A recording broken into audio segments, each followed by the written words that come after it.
యోహాను గారు రచించిన ప్రకటన గ్రంథం 4వ అధ్యాయం. ఈ సంగతులు జరిగిన తర్వాత నేను చూడగా, అదిగో, పరలోకమందు ఒక తలుపు తెరవబడి ఉండెను. మరియు నేను మొదట వినిన స్వరము బూరధ్వని వలె నాతో మాట్లాడగా వింటిని. ఆ మాట్లాడిన వాడు, ఇక్కడికి ఎక్కిరమ్ము, ఇక మీదట జరగవలసిన వాటిని నీకు కనపరిచెదను అనెను. వెంటనే నేను ఆత్మవశుడనైతిని. అదిగో, పరలోకమందు ఒక సింహాసనం వేయబడి ఉండెను.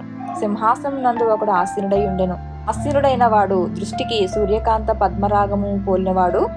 మరకతము వలె ప్రకాశించు ఇంద్రధనస్సు సింహాసనమును ఆవరించి ఉండెను.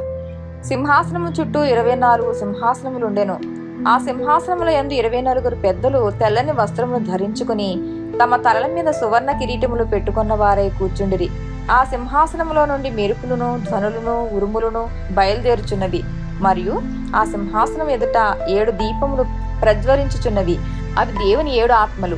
మరియు ఆ సింహాసనం ఎదుట స్ఫటికమును పోలిన గాజు వంటి సముద్రము ఉన్నట్టుండెను.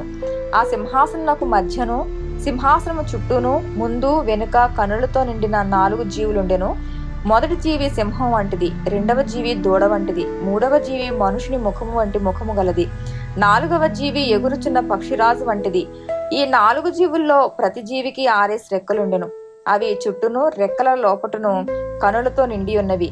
అవి భూత, వర్తమాన, భవిష్యత్ కాలముల్లో ఉండు సర్వాధికారియు దేవుడు నగు ప్రభువు పరిశుద్ధుడు, పరిశుద్ధుడు, పరిశుద్ధుడు అని మానక రాత్రింబగలు చెప్పుచుండును.